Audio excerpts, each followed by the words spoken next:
right back with another ISO Swish episode. What's going on, Mark? How you doing, man? What's up, Chris, man? What's up with our special guest today, man? Oh, the special guest is special. We got Maryland's own Big Ten, big number one, I should say. Anthony Cowan is in the place. What's up, Anthony? Yes, sir. What's up? Thank you for having me. I appreciate it. Man, welcome, Anthony. Welcome to the show, baby. No problem at all. So, Anthony, how we do it on the ISO Swish Show, man, we like to rewind back to the beginning or the early stages, and we'll just take you through a timeline. So, I know you were playing for some pretty good AAU squads back in the day, back in like junior high school and so forth. Why did you decide to take that skill set and go to St. John's? Yeah, so I went to council my freshman year. I knew it was an opportunity for me to go in and play early, especially in the WCC. It's obviously really good competition. So I thought it was important for me to be able to get on the floor early as possible. And I was able to do that at good council. And then it was kind of like a coaching change. Then the whole team kind of just went separate ways. And then my coach at St. John's, Coach Mack, he came in and I met with him, and it was a done deal after that. Done deal. What you got, Mark? Hey, St. John's is a dynamic program. I went to Gonzaga for a year. You guys were always our rivals. How was it on the being on the same stage? Because I know the girls program is very tight. How was that, notoriety factor with you and the boys team and the girls team at the same time on both on such high levels? Yeah, no, it was huge. I mean, because St. John's, like you said, it wasn't always so big in like the basketball scene in terms of like, especially for the boys side. So me, Jeff, Dewan, Kalia Sykes, we took it upon ourselves to kind of raise that level and kind of bring it back. I think we won our first championship in like the last, I want to say like 16 years or something like that. So that was huge for us. And then obviously the girls is already still doing what they do. So, but now it was huge for us to bring that winning culture back. I'm sure. So let's talk about winning the 2016, 2017 WCC Championship. So I'm a DeMatha grad, so I was hating your guts at that time, without a doubt. And Markel's my man. So how was it going up against Markel Fultz in the championship game, and how did it feel winning that big championship? Yeah, I mean, it's always fun playing the best. And obviously Markel is considered one of the best in this area. So you always want to just try to play up to that challenge. So no, that game was always something that I'll never forget. The championship game in high school. But no, it was a lot of fun. Something memories will always be made there. Great. Mark? I'm sure. Hey, I know it's a highly competitive in that WCAC all throughout your 4 years in high school, man. How was it? What kind of anticipation did you have going from that to the Big Ten Conference as far as the competition level? Yeah, I mean, the competition level, I mean, like I said, the WCAC, you always playing the best. You playing to McDonald's All-American, or you playing a first-round pick that's in the making, which was in Markel. So the Big Ten, it was a transition. It was kind of smooth, especially my freshman year. Obviously, a lot of bumps, but I was able to really kind of learn kind of quickly, and that managed me to get on the floor. I get on the floor a lot. Right. Before you got to Maryland, was there any other schools that you were like considering, or were there any other schools that were really coming at you pretty hard before you decided to sign to Maryland? Yeah, for sure. I mean, I committed to Maryland my junior year, so it was super early. But I was really looking at like Miami, Florida State, Xavier, a couple schools like that. But I skipped my whole like last summer to really. That's the summer that usually really you get the big name schools. Right. Just because I had a vision that I wanted to do something special at Maryland, at my hometown school, and I was able to. No doubt. Mark? Being from PG County, man, there's a bevy of players who come from the county and have made it throughout the college career and to the NBA. Steve Francis, Jared Jack, KD, Markel, and yourself included, man. How do you think you rank as far as knowing what you were going to do in the Big Ten Conference? I mean, how do you think you rank yourself amongst those elite players, man? I mean, obviously them guys are their status is obviously way higher than they've been in the game way longer, and they able to accomplish a lot more than I have in my young career. But I thought it was huge for me to just go in and try to just keep progressing every year. in college, and that's what I wanted to do. And I was able to really pick up my game level to where I wanted to be. And I was able, my senior year, I was able to really just put it all together. Oh, you put it together, all right. But let's talk about your own, man. Let's talk about the reverse of that. So when you got to Maryland, who destroyed you? I know somebody got in that stuff and kicked your butt. So who was that? No, so like, and like the early pickups, like me and Mello was battling. Like Mello Trumbull, yeah. Me and Mello Trumbull, we was battling. Like, I would love to be in the gym and see those competitions, man. Wow. It was some really good. It was some really good bump. Those are the days that I probably missed the most in college, and just the late night, early morning, midday, whatever day pickup games, like we just battling. Everybody just going at each other, just getting everybody better. What did you learn? What did you learn the most from Mello? Yeah, I mean, I learned like little things like when I look at people games, I like to break it down like to like little ways. So like Mello, like he do like little things like when he get past his defender, like he'll smack like his hand down or something like that. And I picked that up, like little things. I picked up like how to draw simple little fouls. So like little stuff like that makes a huge impact. No doubt. Hey, Mark. I know you had, if I read somewhere, you and Coach Turgeon kind of bumped heads maybe your freshman year. Which is always the case with a lot of star guards coming in and running the team, man.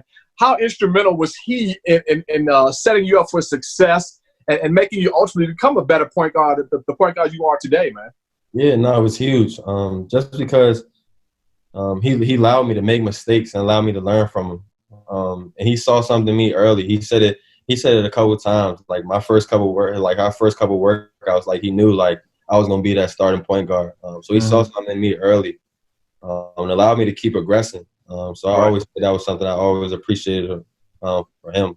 Because I know as a lot of college coaches, it's hard to just come in and trust a freshman point guard like that and really put the ball in his hands and allow him to make any decision he wanted for us. So right. Who was the player in the Big Ten who gave you the hardest competition?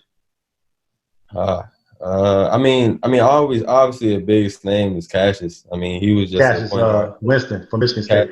Yeah, I always said point guard is judged by how he won, and I think he got like three championships or something like that. So, I mean, he's always been just one of the best. No doubt. Yeah, Mark. Now, man, I talked about the heading into the Big Ten tournament. I know we're jumping ahead a little bit, but you guys were going into the tournament. And going into the Big Ten tournament and to the NCAA tournament with the full head of steam, man. You guys 24-7, and you guys were about to rock that tournament. I mean, I kind of thought you guys were going to the Final Four, and I just knew it, man. How tough was that to have the rug? And Chris did too. We talked about that. He almost was certain you're going to go to the Final Four. And I mean, how tough was that having the rug pulled out from under you like that? I know we're jumping the gun a little bit, but I just wanted to know. Yeah, I mean, obviously with this all happening right now and this corona, I mean, it's a lot of downtime. So I was able to definitely come to peace with a lot of stuff. But just like looking at old games now and just looking back in my career, I mean, I couldn't be more proud. Just how I am now. So I definitely came to peace with it and just happy I was able to go out on top. Right. That's right. People call you the Cal Ripken of Maryland basketball because you never missed a game. Never. So tell me about that. Tell me about the fortitude and the perseverance behind always wanting to get up and get on the court and play.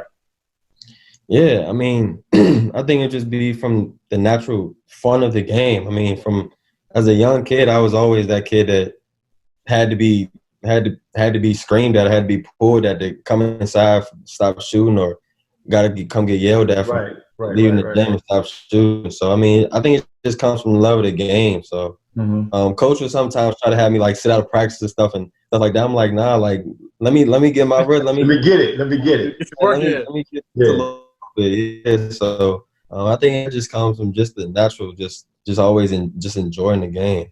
No doubt. Mark. Yeah, being a 6 foot, I know you're a 6 foot guard, 180 pounds. With your weight that's just probably your playing weight. I mean, you have an extremely tight handle, but you get to the rack, and that's the thing I most admired about you. Just they said little fella, 6 foot is not little, but I mean you're an elite point guard who gets to the rack. You had a lot of free throw attempts. You had the most attempts. You had like 16 attempts a game, 16 attempts a game, and it made 172 free throws. How important is that to be physically strong enough to be able to take yourself inside with the bigs and get to the rack? Yeah, I mean, I feel like every little guard needs his niche. Like, what does he bring to the game that's new that can really help the game and a little impact? And that was my impact, being able to draw fouls, just get past my defender, and then be able to finish at the rim or draw a foul to get easy buckets at the free throw line. So that was just my niche. That's just what and it wasn't even something I just worked on. It was just something that was just natural. So I was able to just get easy buckets like that. Right. So you're moving on. So we're dealing with this pandemic. So I know, you graduated, and to me, I'm more proud of you because you graduated on time and you worked on your master's degree. What's your master's degree going to be in? In entrepreneurship. So basically, just like coming up with new ways, like make new ways of how you can make little businesses better in every little ways. Right. Very, very proud of you for that. So we're transitioning over to. I'm assuming you are, trying to, making the league, trying to play professionally, that kind of thing. And I know you're in the gym with my man Keith Williams. That's Keith Williams, 1957 on Instagram. Dynamite young dude. I know you're in the gym with him. So what are you guys working on specifically to get you better for the next level? Yeah, I mean, we're working on a lot of stuff. We're working on floaters, big thing. Working on floaters, making sure I'm just keeping that intact. Working on separation moves.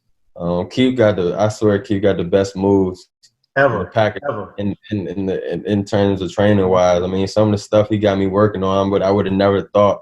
And it really helping my game just loosen up a little bit. One thing Keith always told me, he was always just telling me my shoulders. I was never like loose enough. I always play too stiff, and that's something that we's really working on, getting a little more shifty, being able to get past that with him a little quicker.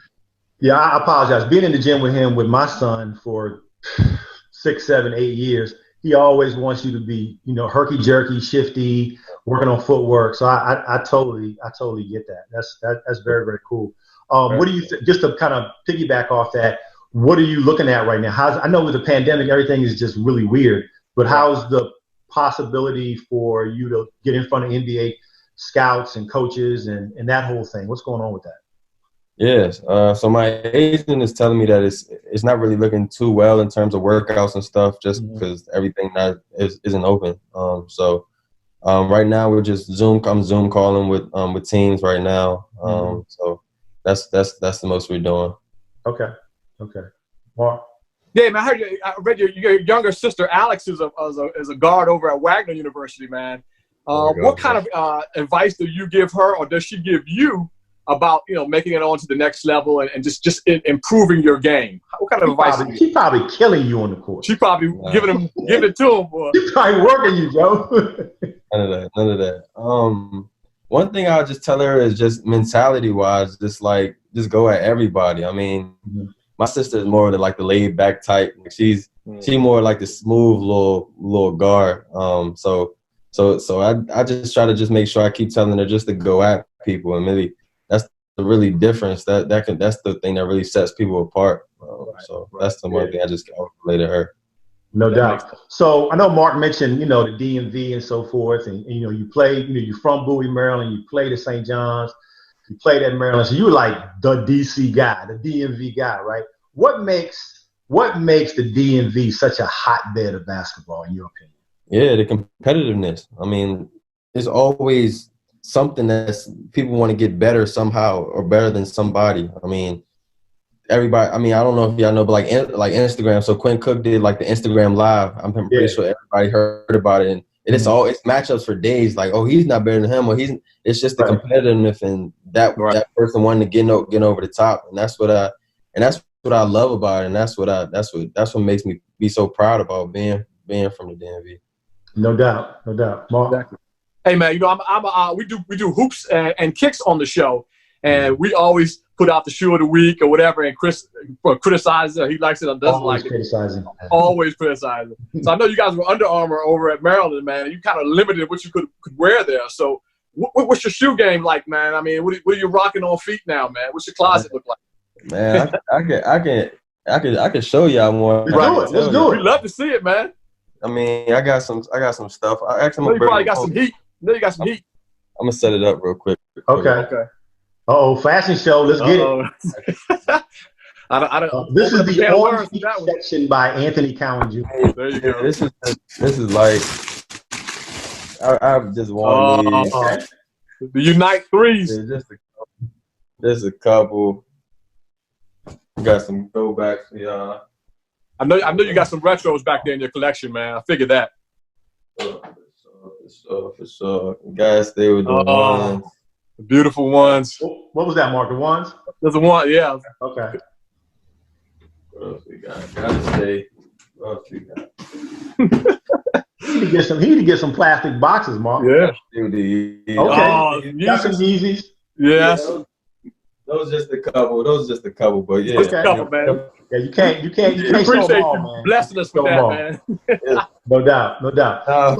So look, Anthony, we do a thing called quick shots, right? We just go through a ton of questions as fast as you can, and we'll just get it going, okay? So what do you have in your Apple Music or Spotify? What are you listening to right now? What's the hot thing that you got on repeat? I'm listening to Lil Baby right now. Oh wow! Why is everybody listening to Lil Baby? That's Lil Baby. He's got something going on. Roddy Ricch. Yeah, Lil Baby, Roddy Ricch. I'm listening to my cousin Marty Marr. I'm listening. Those are my three dudes I'm listening to right now. Got you. You got something, Mark? You can't go wrong. Hey, I know we go with the quick questions, but my favorite Maryland uniform. I know you had a host of uniforms at Maryland, and my favorite was always the all yellow joints that Jeff Baxter and Len Bias all them rocked back in the day, man. Mm-hmm. What was your favorite uniform to rock when you guys played on went on road or at home? Yeah, my freshman year we had these throwback ones. They was supposed to be like the old throwback uniforms. Right. Those ones they just so clean and they just bring back so many memories of the old school team. So definitely those. Sure. You guys were one and done with those. They never brought those back throughout your whole 4-year career. Or? Yeah. Exactly. No. One and done. I all right. Only one. Yeah, Anthony. Who's your favorite point guard of all time? Favorite point guard, AI Allen Iverson. I got him tatted. That's my guy. Can't go wrong. Yeah. Can't go wrong with that dude, man. And love AI, man. Just to piggyback on that, tell me your top 5 point guards that are playing right now. Top 5 point guards. Dame Lillard, number 1 for sure. Mm-hmm. Steph Curry, definitely 2. I'll probably go Kyrie 3. Mm-hmm. Gotta go Russ 4. Okay. And last, I gotta go Kyle Lowry. He a winner. Okay. Nothing wrong with that. You left out my man CP3, but I ain't gonna be mad at you, man. Yeah, that's his man right there. I ain't gonna be mad at you. That's cool though. Hey, what you got, Mark? The NBA came out with the top 10 of all time today. Their list, I guess the ESPN did, and there's a big controversy about LeBron being on the number 2, man. If you had to answer the GOAT question, I know you're a young cat, and you probably just seen Jordan, of course, through video and stuff like that. But LeBron and MJ, man, what are your take on the ultimate GOAT question on that? The best player ever is Kevin Durant. Good answer. That's a PG County dynamite answer right there. And why do you say that? Why do you say that? I mean, just because he's not, it's his uns for him. I mean, just what he's able to do in the game. I mean, just his stature. Like, you're not supposed to be able to do what he does. So I mean, he's like, a lot of people say like they're different, but like he's the true definition of what different. Clearly. That's easy money sniper, baby. Easy money sniper. He's a freak. He's a freak of nature, man. Yeah. Dude is awesome. Yeah. So Anthony, check this out. If I had the ability to give you 3 things, but you can only choose one, okay? You can only choose one. I can give you Steph Curry's shooting ability. I can give you the passing of CP3, or I can give you the ball handling of Kyrie. Which one would you take? You said the shooting of Steph, the passing of the passing of CP3, and the ball handling of Kyrie. Oh, definitely the shooting of Steph. See, Mark, everybody wants to get a bucket. I don't care what anybody says. Everybody wants to get a bucket. It's automatic. It's automatic, man. Yep. Automatic. Yep. See, you're not a 2-point guard, Anthony. You are a 2-guard. He's a hybrid. He's a hybrid. Man. I just try to do whatever. I do whatever. No, I got you. So, who would if you could pick one person in the history of Maryland basketball to play with that you haven't played with already, who would that person be? Mm-hmm. It can be anybody. Anybody in the history of Maryland basketball. Steve Francis. Wow. Okay, that's a good. Anthony Cowan and Steve Francis coming up the court would be. I'd love to see that, man. I'd love to see that duo, man. Who are you throwing the lob to? Who are you throwing the lob to? Steve. You still throwing to Steve? Throw to Steve. That's right. Throw to Steve. No doubt. I like that. No doubt. All right, Anthony. Just one more question I got. Who do you know that you can hook up that should be on the next ISO Swiss show? Who? We know you got connections, man. We know you know people, man. I gotta think about that. I gotta think about that. I'm gonna think about that one. Okay. I'm gonna hold you to it, whatever it is. Yeah, I got you. No doubt. Mark, you got anything else? Last thing, I know you got your degree in communications, right? Is that correct? I read you want to start a podcast also. You know, we're in the media world, so to speak now. What are you guys going to be talking about on the podcast? Yeah, we already started filming and all that. Yeah, it's called the One Stop Podcast. I have a co-host, Andrew Turr, who's my old teammate. But we're just going to talk about college basketball and the meaning and the impact that it just made for so many people. Just because not many people really can see what really goes into college basketball. I mean, it's a lot of people on the outside looking in. So right. Just being able to talk to like the best of the best college basketball players and talk about the mentalities, and I think it'll be a lot of fun to just go in their brain a little bit.